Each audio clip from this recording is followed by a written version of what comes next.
Do you want to learn more on how to put money to work in regenerative food and agriculture? Follow our video course via investinginregenerativeagriculture.com/course or in the links below. Now, on to the podcast. You're going to listen to an interview with Thekla, Teunis and Gijs Boers of Grounded. We're going to talk about the challenges you face when you work with large groups of farmers, but also the enormous opportunities this brings. And how to work with business cases that come out of the work with farmers, instead of very strict 10-year planning. The huge opportunities that you have at the moment in local processing in Africa and what these opportunities mean for impact investors. It really means that you'll be able to pay farmers for regenerative agriculture. Doing this, it's essential to find the right local crop mix. And to find this mix, you need to listen to farmers. They know what could work well on their land, even if they're not growing that at the moment because they're in a much more short-term mindset. If you get them to think long-term and you get them the incentives to do that, you unlock a huge opportunity locally to introduce and maintain regenerative agriculture. Enjoy! Welcome to another episode of Investing in Regenerative Agriculture, Investing as if the Planet Mattered. Podcast show where I talk to the pioneers in the regenerative food and agriculture space to learn more on how to put our money to work to regenerate soil, people, local communities and ecosystems while making an appropriate and fair return. Why my focus on soil and regeneration? Because so many of the pressing issues we face today have their roots in how we treat our land, grow our food and what we eat. And it's time that we as investors, big and small, and consumers start paying much more attention to the dirt/soil underneath our feet. Before we get started, I've been recording these interviews next to my day job, and I will definitely continue to do so and release about an episode a month. But at the same time, I would love to take this further, share more interviews. There are many more stories to share on investing in regenerative food and agriculture. More depth, improve the quality, maybe even doing some video series. So I started a Patreon community, which makes it easy to support creators like myself. If these podcasts have been of value to you, and if you have the means, I invite you to support me and make this happen. For more information, please find the link to my Patreon account in the description below. And now, without further ado, the interview. Enjoy! Welcome to Investing in Regenerative Agriculture, Agriculture as if the Planet Mattered. I'm Koen van Seijen, the host of today. In the podcast today, I'm talking to Thekla, Teunis and Gijs Boers, co-founders of Grounded, an organization working with large groups of farmers in Southern Africa to develop business cases to bring agriculture back into balance. And of course, we're going to ask what balance means. Welcome, Thekla and Gijs. Yeah, thank you, Koen. Thanks, Koen. So to dive in with it immediately, why are you doing what you're doing? Yeah, I guess that's probably a personal story for both of us. For me, I have been working in corporate strategy for a couple of years, and at some point I went on a cycling trip in Asia. So I cycled through China and Laos and Vietnam. And if you're on your bicycle, most of the time you're cycling either through nature or through agricultural land. And it struck me to see that a lot of these agricultural systems that I saw, even though I didn't know much about agriculture, seem to be either really extractive, so not very sustainable in the long run, or underperforming. So it seemed like they could actually up their production quite a bit in the case of a lot of smallholder farmers. So then I actually couldn't sleep for a couple of nights because I thought there has to be a business opportunity in this where you can make the land more healthy and also turn it into more profit for the farmers. So that is when I decided to go into this field and try to find people who actually knew something about agriculture and ecosystems, which I then did. And it led to ultimately the establishment of this company. But I think Gijs has also probably a very interesting story to tell.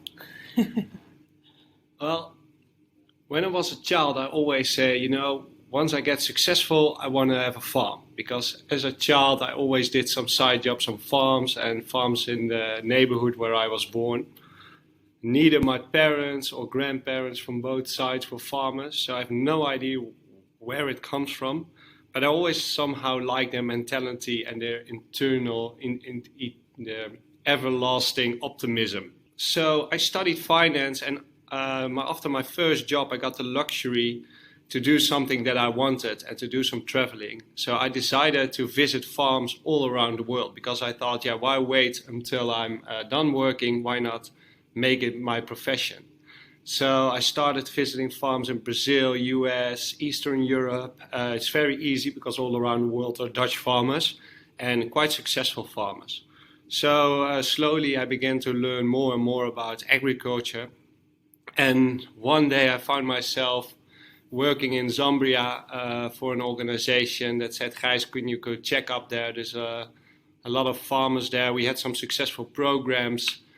And they did do some maize farming, and they do that better now, but we believe there's more to it. And we want to invest in those farmers. And so I'm walking to the Zambian forests, and that's where I meet Thekla. And we started discussions together. And from one day to another, I find myself working with Thekla on the grounded. And I think our visions were quite similar at the time. And so by pursuing the things that I want, I finally have my agricultural job, some sort of say. You finally ended up on a farm, yeah. And what is Grounded? I think the name is relatively new. Can you tell a bit more about the background, the vision, the theory of change, and why this name? Yeah, why this name is because we really focus on partnering with farmers. We believe that the problem of degraded land is caused primarily by, or that's not a belief, it's actually a fact, it's primarily caused by unsustainable farming practices. And we don't think that that is something which you can necessarily blame the farmers for. So we shouldn't see them as a problem. We should see the farmers actually as part of the solution.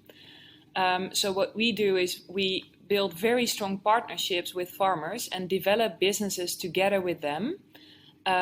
So we can help them to farm more profitably and more sustainably, and in doing so regenerate degraded land. And because we work in sub-Saharan Africa, it's actually quite difficult to invest in large scale in land. So, because that would be a model to do this, right? If you wanted to restore degraded land, you can just buy large pieces of land and then control everything yourself. But we think that in this particular context, that's probably not the best intervention model.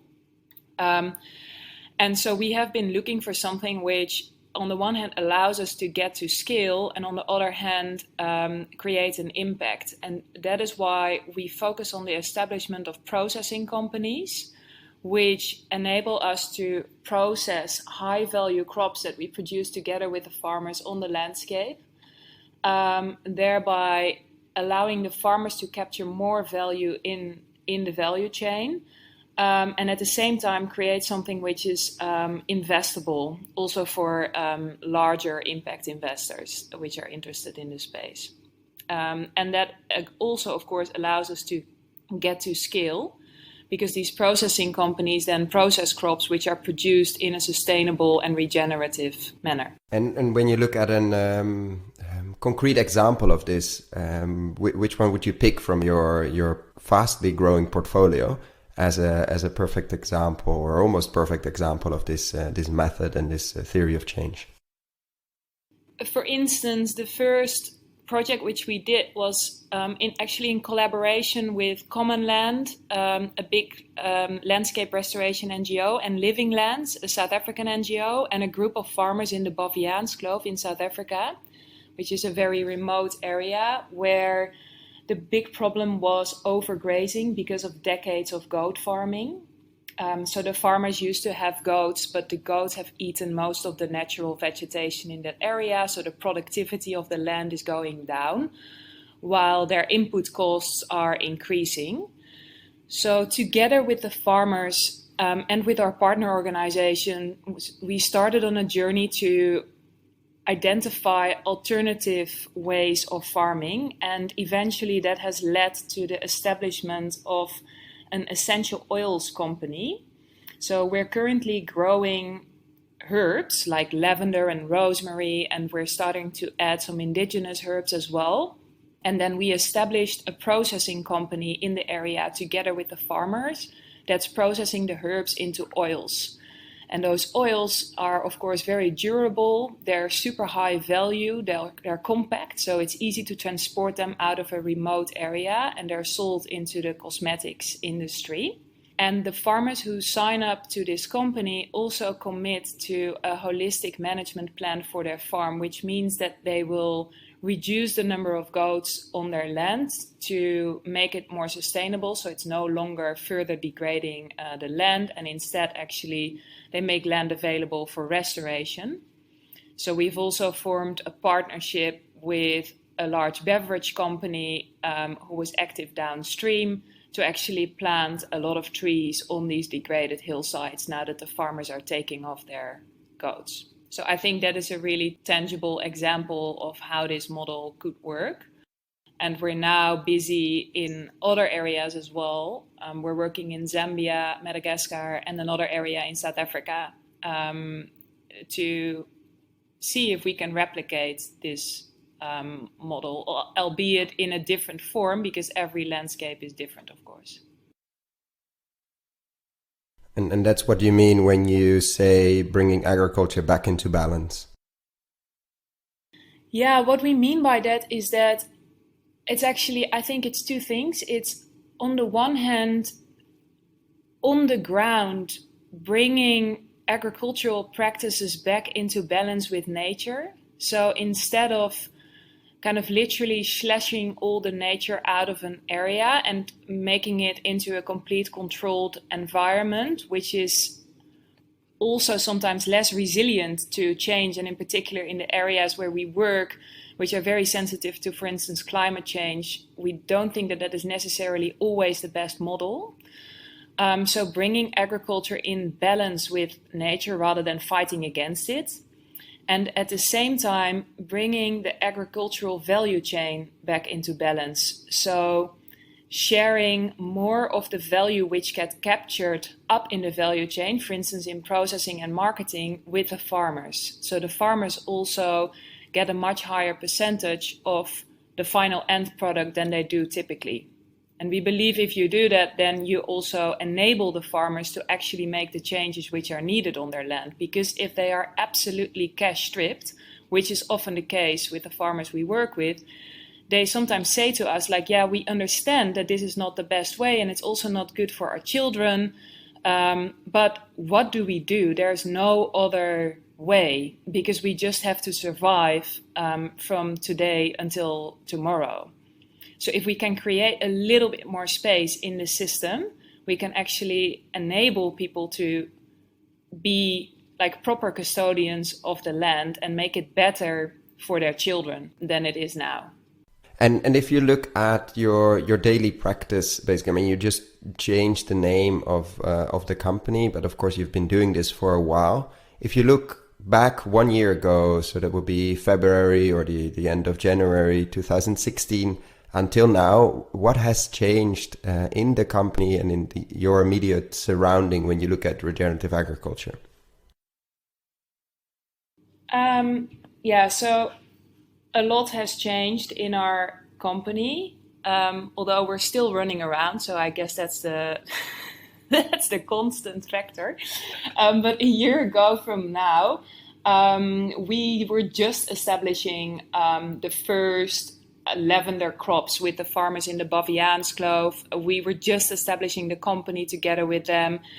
Everything was new, and also it was basically just me in the company. And where we've come now is we've grown the team quite a bit. We have people working in all these different projects, as I mentioned. And in our first company that we established, the one in the Baviaanskloof, we've actually produced the first oil, which was, of course, a really nice moment, actually just recently in January. So it smells really nice now. The lavender had flowers. And I think also a big change there is that the farmers are now really taking ownership of this company and working really hard together with us to make it into a success. So we've formed a real team, I think, together with the farmers. And that is what we're working to establish now in other projects as well. So I think it's super exciting. Yeah. And I think I now here 6 months. And what's really difficult is if you want to do sustainable farming and regenerative farming, it changes from place to place and from location to location. The context differs a lot. Throughout, even within nations in Africa, the differences are huge. And what we have developed last year, and especially last half year, is to find a way to come into an area and to try to start from scratch and to go as efficiently as possible through different steps, through a different approach, to end up with a totally new strategy and a way of working that's specifically suited for that area. And that's one of the main challenges. But we believe that by going through a process and do a specific approach and working together with farmers, really looking into the agronomic or the natural boundaries, and maybe even more important, the social boundaries of a project, that going through that phase, we can end up in every place with a good strategy. Almost like there are a number of impact investors who do place-based investing, meaning that they mostly invest in their region, which of course is different in every region because it depends what the necessities are and what is necessary to do in that region. And you're saying almost it's place-based agriculture, really looking at what the landscape can handle, what it needs, and both the landscape itself, meaning the soil, the waterways, the ecosystems, etc., and of course the people working, living, and owning the land on top of that. Yeah, exactly. And so that is also why it's so important to work really closely together with the farmers, because often they have a lot of knowledge about what can grow there and what could be successful crops, even though they're sometimes not growing them at the moment for several reasons, because they don't have the capital to establish them or they don't have the markets. And yeah, we believe that if we can partner with them to find the right crops which are suitable for the climate, you can create a much more resilient system. Yeah, I would even say anti-fragile, actually. Probably you create an agriculture system that is sometimes, especially if you look at other systems, like neighboring systems, is probably when there are climate shocks, it's suffering the least, or maybe even benefiting because you are building such a strong soil perspective. It's a very interesting perspective compared to an earlier interview we did with Tony Lovell of SLM in Australia, where of course you have the opportunity to buy enormous pieces of land from one owner and basically can do whatever you want on that, or you can build your whole system exactly as you want it. But of course, in many places, or most places in the world, there are many small farmers, smallholder farmers, many people that own different pieces of land, and you need a social system to bring them all together under one shared future, because otherwise it's bound to fail from the beginning.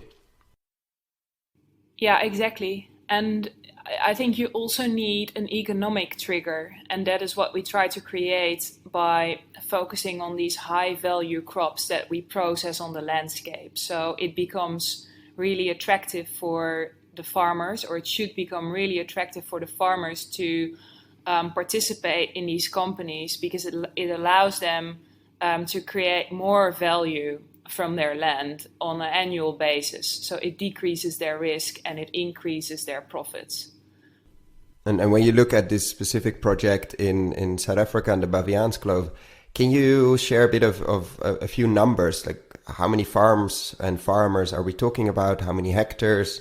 What's the number of goats that's going down? How much lavendel are you actually able to produce, and how much oil does come out of that? Just to have a bit of a feel about the scale we're talking about. So we're working there. We started with only 4 farmers. And these are very large farms because it's extensive goat farming that they're doing there. So the average farm size is about 4,000 hectare in that area, most of which is not arable, most of which is mountain land, which is grazed by these goats. And so the total area that we're bringing under improved management currently is around 28,000 hectare. And the total area which we're actively restoring by planting trees is around 1,500 hectare. So those are millions of trees which are being brought back into the natural land where the goats have been removed. And then in terms of how many herbs we're establishing, we're almost finished planting 100 hectare of essential oil crops, so that's both lavender and rosemary. And we think we have the potential to expand to about 250 hectares still. But already with this size, we are one of the biggest producers of these essential oils in South Africa. So the size of the project is considerable. Extremely interesting. And if you look 1 year from now, what would have changed, or what do you think has changed? Of course, it's difficult to look in the future and for sure also a year from now, but what are you working on that you think will have changed if we talk again February next year? Yeah, so it's different for all of our projects. So in general, we hope to have made a lot of progress on all the projects that we're working in. For the Baviaanskloof area specifically, what we're currently busy with is to see how we can grow the company, and in particular, how we can also bring the bigger communities into the company. So this is the area in South Africa where there's a lot of so-called historically disadvantaged South Africans. So we're currently busy implementing a large-scale empowerment plan to get all of them involved, or not all of them, the ones who are interested, involved in becoming producers into the company as well. And I guess for the other projects, Gijs can also explain a little bit. The goal for this year is to, again, set up some small value chains. In Zambia, we start this year with 20 farmers that were selected by a local trainer. So you always need some pioneering farmers because it's very important to be successful in the beginning to attract more farmers later on.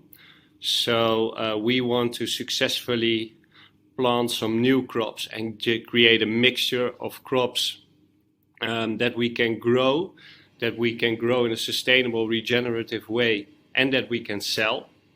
So there's a lot of steps to be done, and of course process as well. We have agronomists on the team, and we are quite sure we're very close to having a good mixture there. So next week we sit together with the farmers and we discuss some potential challenges, etc. And from there on, we start the process. So we start planting this year, and we're making a processing facility this year. Another project as well in the Langkloof where we have a fynbos species that can promote or restore degraded fynbos. It's the natural vegetation in a large part of the Western Cape and the Eastern Cape. And we can use that tree actually to restore land. It's a native tree, and it's a very high value tree. It's called honeybush, used as to produce honeybush tea, which is healthy, nutritious, and now completely harvested in the wild. And a lot of it is illegally harvested. It's poached in an unsustainable way. And we have a lot of farmers there that are really interested to grow it and learn to grow it, and also to set up these value chains, because now a lot of the value sticks with middlemen and stick in between, where if you can do the processing yourself and only buy sustainable and sell to the end consumer, you'll be able to give the farmers a fair share. And even in this specific scenario, you can give them such a high share that the very sustainable practices like bringing back fijnbos look very attractive at this point where we are now in the project. For those two projects, we really believe that this year we can set up those value chains. Also because we've done it before and we have quite far down the line with, and that's always something that you should not underestimate. For us, it's very important to get that relation with the farmers, and that's something in the beginning that takes a lot of time, and that now goes very well in that project. And so that's why we believe for this year on those specific projects, that's where we will be at the end of this year. And when you look at, you just mentioned and touched upon working with farmers, what do you see as or what do you've noticed in your experience as the biggest challenges and also the biggest opportunities of working with farmers, especially in degraded land? Well, the thing is, Thekla already mentioned it a bit as well. It starts with listening very well. Farmers have a lot of local knowledge. And one of the strange things for me as a European, for example, to understand is that, for example, in Zambia, there are very good markets for a lot of crops. Almost everything is imported. I, coming from a finance angle, always thought, okay, we need to sell to Europe, high value markets, easy to sell, we know a lot of people there. But it turned out, and the farmers pointed me to that the local markets are huge and the local prices are often better than in Europe. And that is something that you only learn by listening to farmers. And, now it's just us doing a lot of talking, but most of our job is just to be very sensitive to what they say. And later on, you can see, for example, Bill Gates once mentioned, if I would have been a farmer, I would have done chicken farming in Africa because the average price of a chicken is $5. Who would believe that? And actually, it is like that because one of the people I've met there does chicken farming himself, and he sells his chicken for $4 or $5. So there's something strange going on that you have very good local prices and local markets. But it is just one out of many examples. And often the second is maybe also very interesting. A lot of the farmers indicated in Zambia that their staple crop used to be sorghum and that they stopped with that because the government promoted maize. So they gave cheap maize seeds and they bought maize. But after years of drought, and the drought has been going on for 3 years in a row now, the older people were saying, back in the days, the sorghum never let us down. So last year we handed out sorghum seeds to 200 farmers, and we wanted to make some microfinance scheme of it. So they need to give us back, they needed to pay us back in bags of sorghum. However, the drought was so enormous that all the maize failed, and the only crop survived was the sorghum crop. So it was actually, I didn't do anything than just following their advice. So I got to the donors of the project. I said, can you give me $6,000 or $7,000 to get the seeds to the farmers? And that was the only crop that returned something to them. So in the end, the donors decided to not get back the sorghum from the farmers because it was the only thing they had. And it was not my knowledge, not agronomic knowledge. It was just the older people who said that it was sorghum that was the main crop until 20 years ago. And you see that just a small mixture, so doing and maize and sorghum, which is far from the regenerative ideal scenario, but can also has a big impact. Yeah, and I think maybe if I can add to that in terms of, like, to go back to your question, Koen, on what are some of the challenges we're facing. So obviously one of the biggest challenges for us is that a lot of the farmers we work with, like I already mentioned earlier, are under severe cash flow pressures or financial pressure in general. So it means that if they make a change in their current system, they're also taking a risk. So if it fails, then they have an even bigger problem than they have now. So that puts quite a lot of pressure on us as well as the farmers to make these things work. And I think in addition, a big challenge is, I think, in any agricultural system, but what we're seeing here now, especially with, for instance, in this time period with El Nino and climate change having devastating effects this part of the world. There's like the worst drought in South Africa I think since they started recording. It's just the climate conditions that we need to work with, which put a lot of extra pressure on the farmers as well as on our systems. Yeah, sure. No, I think that the shocks from climate become even worse, and for sure, I mean, in Europe we notice it, but it's very different if your land is already degraded and you're already suffering from a few degrees rise in temperature. Of course, you're much more vulnerable to even the smallest shock in the system. And if you look at what have you been working on in the last few months that really got you up at night because it was tricky or difficult or very exciting? I mean, I think you already mentioned it a bit, but maybe you can tell a bit more about the first harvest and the first oil you made. How does that work, and how did it make you feel after many years of starting this project and working with these farmers and not knowing that you were going to grow lavender with them?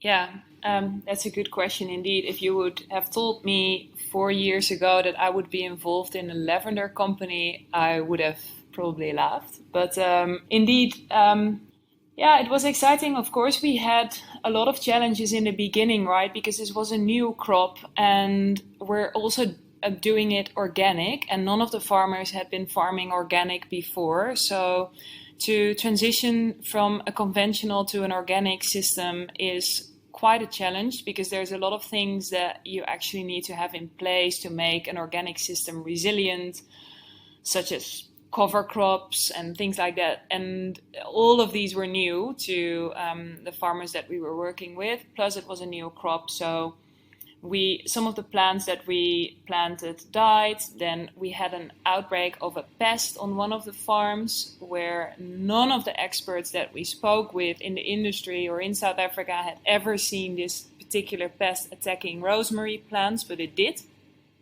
So that was a massive setback. But in the end, we actually managed to get quite an okay harvest, and indeed to process it into oil. So the processing facility is now almost finished, but we managed to improvise something in the meantime while it was not finished yet.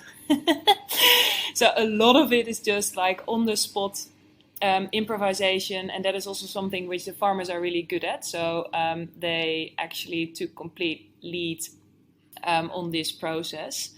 And yeah, it's just really nice to have the first oil. And now people are also starting to think about what they can make with the oil. And because of course you can make soap or shampoo or like air spray or whatever. So we're starting to experiment a little bit with that.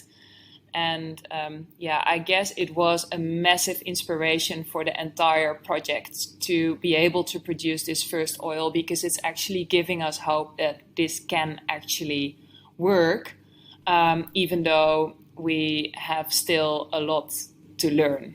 Yeah.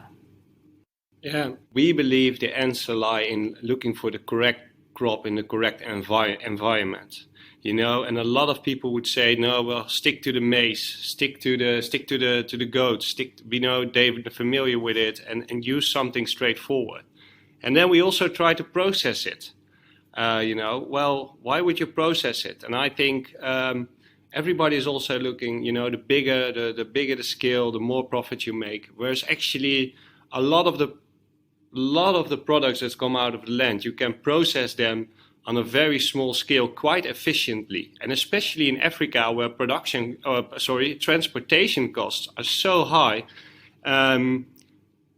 processing things locally really adds up. In addition, all the produce in Zambia, the prices are so high. But it's on all these different things. We work with farmers in Africa, we involve them, we work with large groups, and on every of these topics, you have to convince everybody, and nobody, agrees. So wherever you come, it's a lot of explaining, and with new partners, we try to involve everybody, we try to bring everybody together, and that means to communicate that throughout all the different stakeholders and partners. That often requires a lot of work and some restless sleeps during the night. Yeah, I can imagine. Yeah, but I think maybe if I can add something positive also on the result of following that strategy is, for instance, now I already told you that we're in a very hectic drought in South Africa. The farmers in the Baviaanskloof are saying that they've never experienced something like this before. But with the new system that we've introduced, they are actually using more than 10 times less water than they did before. And some of the farmers even say that they think that if they would have been in their old system still, they would not have been able to continue running their farm. But because the crops we established are really drought tolerant, it actually works for them.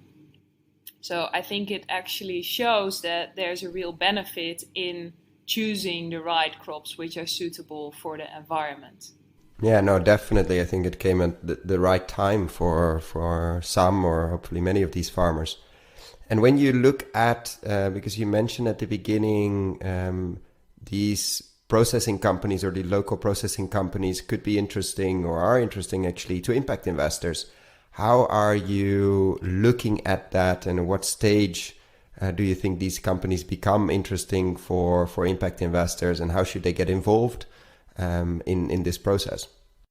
Well, actually, you see that now I'm generalizing, but there's a lot of processing capacity lacking throughout maybe entire Africa, but especially sub-Saharan Africa. Everything is imported, as said before. So there's a huge potential for that. I think, and we believe, that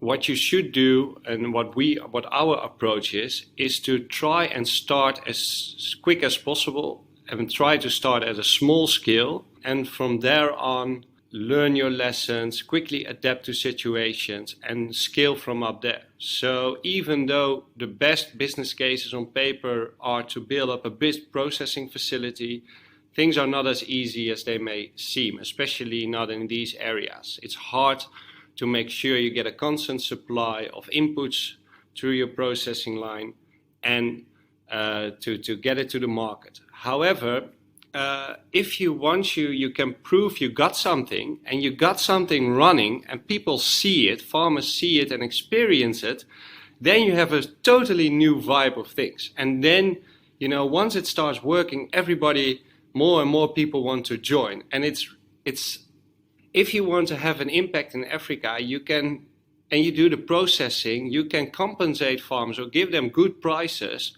for crops they grow in a sustainable way. And that link, I think, is crucial, because now a lot of the inefficiencies are in that value chain. And by taking control of that value chain, as an impact investor, you can really have an impact on the farmers themselves. And I think what we are doing is, we see the cultivation side and the processing side as almost as one organization. On paper, they might be apart, but if you can connect those two links, your impact is huge. The farmers know they have a market, and the thing is about getting the risk out of the farming system.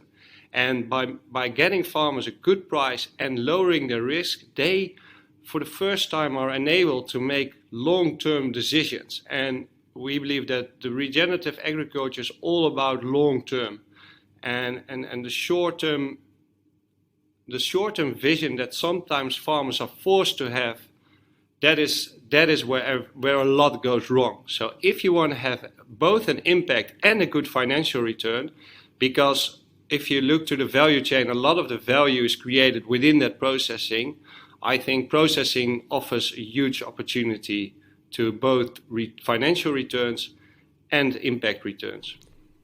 I don't think there's a better way to end this interview than with that statement. I'm very thankful for sharing this knowledge. I think it's very interesting to see almost an emerging structure, or a structure of seeing which business cases come out and being very lean and looking at minimum viable products and modular, which we always do, of course, in software, but seeing that into the old field of agriculture, it makes it very interesting. And I think it's the only way of seeing if something sticks and expanding on that instead of a very strict plan, 10-year plans. We're going to do this, this, and this, and this, because at the end, nature always comes and, for instance, does climate change and El Nino together. So thank you for both for your time here, and I'm pretty sure this is not the last time we'll be checking in with your progress and your processes. A lot of good luck in the next months, and hopefully there will be many more products you didn't expect coming out of these processes, but that provide a good return to the farmers and restore a lot of land. Yeah, thank you very much, Koen. It's nice to talk to you. Thanks a lot. You just listened to an interview with Gijs Boers and Thekla Teunis of Grounded. We talked about the huge opportunity of local processing and what it can mean for the regenerative agriculture movement, especially in Southern Africa. I hope you enjoyed it and come back soon for more of these conversations. If you found the Investing in Regenerative Agriculture and Food podcast valuable, there are a few simple ways you can use to support it. Number 1, rate and review the podcast on your podcast app. That's the best way for other listeners to find the podcast, and it only takes a few seconds. Number 2, share this podcast on social media or email it to your friends and colleagues. Number 3, if this podcast has been of value to you, and if you have the means, please join my Patreon community to help grow this platform and allow me to take it further. You can find all the details on patreon.com/regenerativeagriculture or in the description below. Thank you so much, and see you at the next podcast.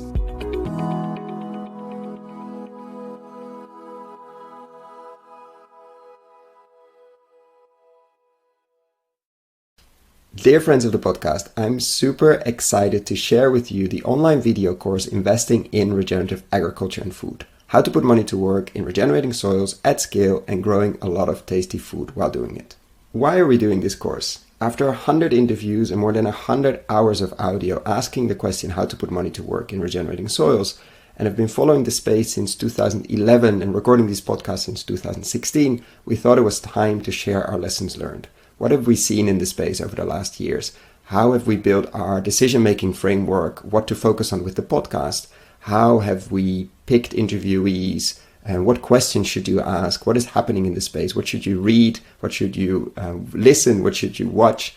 How to approach this space? For whom is this course? You, the soil builders and investors in this space. The soil builders, people working in this space, entrepreneurial farmers, fund managers, vehicle builders, crowd investing, platform builders, agtech companies, farm-to-gut food companies, permaculture, keyline designers, holistic management consultants, etc., etc. People that are building soil at scale. And the investors who are putting their own money to work through their family office or as private individuals, or people who are putting other people's money to work through foundations, institutional capital, banks, insurance companies, etc. Is this course free? No. This is pay what you think it's worth. Meaning I have no way of knowing what this course will be worth to you. And I'm very aware that among the listeners of this podcast, we have people with very different means. So I'm inviting you, if this course is creating value to you, and if you have the means, to consider paying what you think it's worth. Thank you. So what is this course? It's currently a series of 17 videos, mostly ranging from 10 to 15 minutes, plus PDF slides, so you don't have to ride along. We're going to look into why invest in regenerative agriculture and why extractive agriculture is so risky, how to invest, what kind of frameworks you could and I think should build, what to invest in, what kind of co-investors you could find, or what kind of investors you could find if you're a soil builder. Every lesson will have a digging deeper part where I will share what kind of reports, what kind of interviews, what kind of videos you can look into if you want to dig deeper. We're going to look at nutrient density, landscape design, and a lot more. So what is it not? It's not a list of investable deals. Unfortunately, that doesn't exist in this world. We're really at the beginning of the regenerative agriculture and food revolution. It's also not investment advice. Before making any investment, please find professional investment advice. So get ready, get a cup of coffee, a cup of tea, or whatever you're drinking. Click on the link below, sign up, and I'm really looking forward to your feedback.